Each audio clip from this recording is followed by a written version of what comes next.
કેમ છો મારા વાલા વિદ્યાર્થી મિત્રો? તમે બધા મજામાં જ હશો ને મજામાં જ રહેવાનું. તો આજે છે ગુજરાતનો મહત્વનો એક જિલ્લો ડાંગ જિલ્લા વિશેની માહિતી મેળવવાની છે. કયા જિલ્લા? ડાંગ જિલ્લા વિશેની માહિતી. મિત્રો તમે એમાં પહેલી વખત આવ્યો લાઈન છે, લાલ કલરનું સબસ્ક્રાઈબનું બટન છે, સબસ્ક્રાઈબ કરી લેજો અને લાઇક શેર અને કોમેન્ટ કરવાનું પણ ભૂલતા નહીં. તમારો વિડીયો ગમે તો લાઇક શેર અને કોમેન્ટ કરવાનું ભૂલતા નહીં. તો આજે ગુજરાતનો મહત્વનો એક જિલ્લો ડાંગ જિલ્લા વિશેની માહિતી. પ્રશ્ન નંબર 1. પૂર્ણા અભયારણ્ય કયા જિલ્લામાં આવેલું છે? તો પૂર્ણા અભયારણ્ય ડાંગ જિલ્લામાં આવેલું છે. 2 નંબર. ડાંગનું પ્રવેશદ્વાર કોને કહેવામાં આવે છે? જે આપણે અત્યારથી ડાયરેક્ટ જ્યારે કોઈ બી શહેરમાં જતા હોય છે તેનો એક પ્રવેશદ્વાર હોય છે. પ્રથમ પ્રવેશદ્વાર છે વઘઈ, તે ડાંગનું પ્રવેશદ્વાર ગણવામાં આવે છે. 3 નંબર. વઘઈ બોટનિકલ ગાર્ડન ક્યાં આવેલો છે? તો વઘઈ બોટનિકલ ગાર્ડન ડાંગ જિલ્લામાં આવેલો છે, ડાંગમાં. 4 નંબર.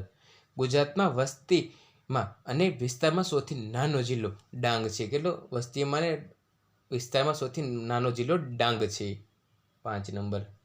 ડાંગ દરબાર ક્યારે ભરાય છે? જે કઈ નદીના કિનારે છે? જે હોળીના દિવસે ભરાય છે. સપગંગા નદીના કિનારે વસવામાં આવે છે ડાંગ દરબાર, અને ડાંગ ભરાય છે હોળીના દિવસે.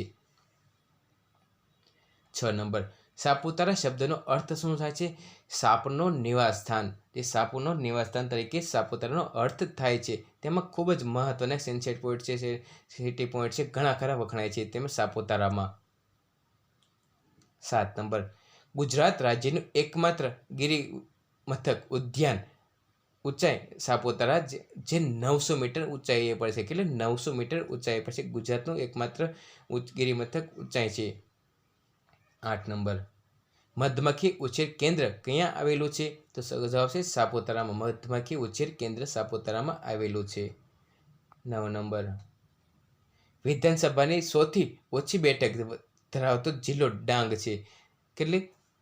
વિધાનસભાની સૌથી ઓછી બેઠક ધરાવતો જિલ્લો ડાંગ છે. 10 નંબર. મુખ્ય મથક ડાંગ જિલ્લાનું કયું છે? આહવા. કયું છે? આહવા. તેમના તાલુકા કેટલા છે? 3 તાલુકા છે. ડાંગ, વઘઈ અને સુબીર. તેમના મુખ્ય 3 તાલુકા છે. 12 નંબર. મુખ્ય નદીઓ પૂર્ણા, અંબિકા અને સંપર્કગંગા તેમની મુખ્ય નદીઓ છે. ડાંગ જિલ્લાની સરહદ કયા જિલ્લાની સરહદ પડશે છે? તાપી અને નવસારી. આ 2 જિલ્લાની સરહદ તમને પડશે છે. મિત્રો કેવો લાગે તમને અમારા ડાંગ જિલ્લાનો વિડીયો? ગમ્યો તો લાઇક શેર અને સબસ્ક્રાઈબ કરવાનું ભૂલશો નહીં. આભાર.